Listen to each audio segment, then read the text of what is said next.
परिस्थितीमध्ये आदरणीय शरदचंद्रजी पवार साहेबांच्या ताब्यात द्यायला पाहिजे अशी भूमिका या कागल मधल्या सर्व मतदार बंधू भगिनींनी घेतलेली आहे।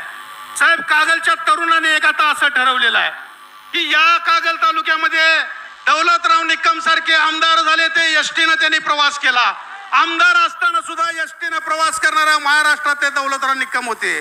ते एक टर्म झाले, त्यांनी आपली टर्म संपल्यानंतर दुसऱ्याला संधी दिली। सांगावच्या सुपुत्र आदरणीय चमरा भिवाजी पाटील एक टर्म झाले, त्यांनी आपली संधी दुसऱ्याला दिली। त्यानंतर स्वर्गीय राजेसाहेब 2 टर्म आमदार झाले, त्यांनी संधी आपल्या कार्यकर्त्यांना दुसऱ्याला दिली।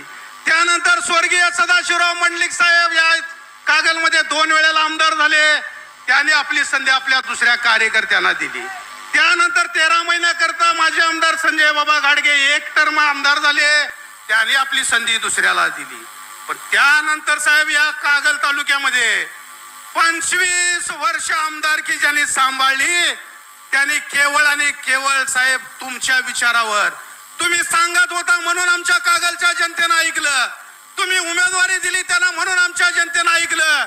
पण त्या माणसानं विक्रमसिंह घाडगेंच्या पाठीत खंजीर खुपसला, त्याच माणसानं शामराव भिवाजींच्या पाठीमध्ये खंजीर खुपसला, त्याच माणसानं खासदार सदाशिवराव मंडलिक साहेबांच्या पाठीत खंजीर खुपसला। तरी देखील आमची कागलची मतदार बंधू भगिनी शांत बसली। पण साहेब, तुम्हाला जर धोका देत असतील तर कागलची जनता कुठल्याही परिस्थितीमध्ये या वेळेला हा बदल घडवल्याशिवाय राहणार नाही।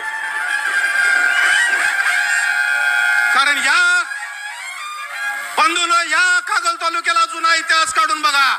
या कोल्हापूर जिल्ह्यातलं पहिलं मंत्रिपद खासदार सदाशिवराव मंडलिक साहेबांच्या रूपानं आदरणीय शरदचंद्रजी पवार साहेबांनी पाटबंधारे खातं दिलं आणि या कागल तालुक्यातल्या प्रत्येक शेतकऱ्याची इंच आणि इंच जमीन ओलिताखाली आणण्याचा खरा मास्टर माइंड कोण असेल तर आदरणीय शरदचंद्रजी पवार साहेब आहेत। बंधूंनो, आपल्याला सांगितलं जातं की मी 5 स्टार MIDC आणली।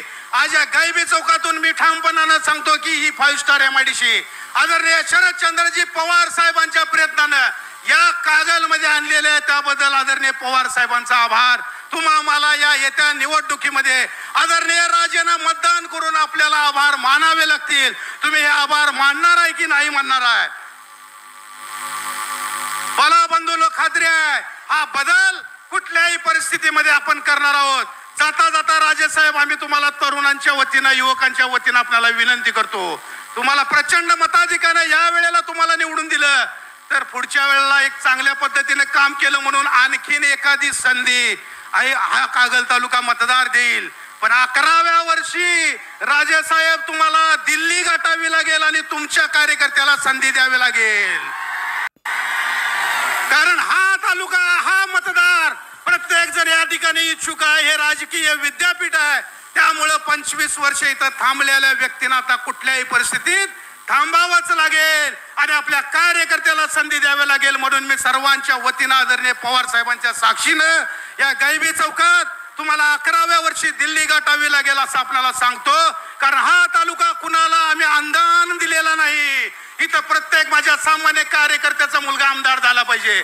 ज्या पद्धतीनं हनुमान आपली छाती पाडून आपल्या रामाचं दर्शन घडवतो, त्याच पद्धतीनं आमच्या कागल तालुक्यामधला असलेला 45,000 पेक्षा जास्त मतदार असलेला दलित समाज आपली छाती पाडून माझ्या छातीमध्ये बाबासाहेब आहेत म्हणून सांगतो। त्या बाबासाहेबांचा एखादा शिलेदार विधानसभेमध्ये गेला पाहिजे।